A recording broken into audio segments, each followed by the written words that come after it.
Hi friends, welcome to Akshara YouTube channel. இன்றைக்கி நம்ம வீட்டில் பருப்பு உருண்டை குழம்பு செஞ்சுருக்கோம். வீடியோக்குள்ளே போகலாம் வாங்க. உருண்டை குழம்பு செய்கிறதுக்கு ஒரு அரை டம்ளர் துவரம் பருப்பும் அரை டம்ளர் கடலைப்பருப்பும் ஒரு அரை மணி நேரத்துக்கு முன்னாடி ஊற வச்சுருக்கேன். ஒரு கடாய் வச்சுக்கலாம். ஒரு கடாயில் நல்லெண்ணெய் ஊற்றிட்டு கொஞ்சமாக கடுகு போட்டு கடுகு பொரியவும், கொஞ்சம் வெந்தயம் போட்டு வெந்தயம் பொரியவும், சின்ன வெங்காயம் ஒரு கைப்பிடி அளவு உரிச்சு வச்சுருக்கோம். அதை ரெண்டாக கட் பண்ணிவிட்டு அதோட கொஞ்சம் 2 பூண்டு 2 பச்சை மிளகாய் சேர்த்து நல்லா வதக்கிக்கலாம்.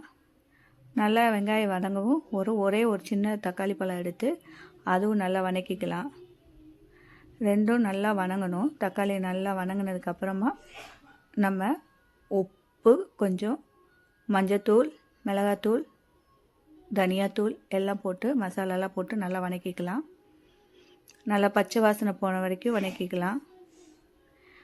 இந்த பக்கம் மிக்ஸி ஜாரில் சின்ன வெங்காயம், மிளகு, சீரகம், தக்காளி எல்லாம் வதக்கி அரைச்சி எடுத்து வச்சுருக்கேன்.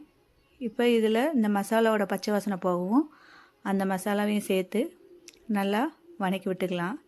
கொஞ்சம் எண்ணெய் பிரிஞ்சு வர வரைக்கும் சிம்மில் வச்சு விட்டுடலாம்.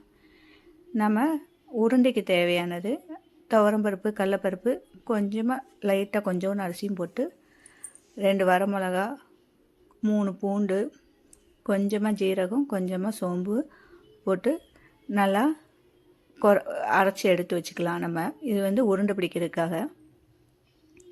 குழம்பு நல்லா எண்ணெய் பிரிஞ்சு வந்துச்சு பார்த்திங்களா. இப்போ ஒரு நெல்லிக்காய் சைஸு புளி எடுத்து நல்லா கரைச்சி குழம்புல ஊற்றிக்கலாம். ஊற்றி நல்லா கிளறி விட்டுட்டு மூடி போட்டு மூடி வச்சிடலாம். இந்த டயத்தில் நம்ம உப்பு, குழம்புக்கு தேவையான அளவு கொஞ்சம் உப்பும் போட்டுக்கலாம். ஏன்னா ஆல்ரெடி கொஞ்சம் உப்பு போட்டிருக்கு. தேவையான அளவு மட்டும் உப்பு போட்டுக்கலாம். டேஸ்ட் பண்ணி பார்த்துட்டு உப்பு போட்டுக்கோங்க. போட்டு நல்லா கொதிக்கட்டும். இப்போ ஒரு காமுடி தேங்காய் எடுத்து அது தேங்காய் பால் எடுத்திருக்கேன். அந்த தேங்காய் பாலையும் சேர்த்துக்கலாம். சேர்த்து கொதிக்க விட்டுலாம். சிம்மில் வச்சிடலாம். இப்போ நம்ம உருண்டை தயார் பண்ணிக்கலாம். அரைச்சி வச்சுருக்கோம் பார்த்திங்களா, கடலைப்பருப்பு, துவரம்பருப்பு, வரமிளகாய் இதெல்லாம். அதோட பெரிய வெங்காயம் ஒரு கைப்பிடி அளவு போட்டு மல்லித்தலை போட்டு நல்லா உருண்டை எடுத்து வச்சுக்கலாம்.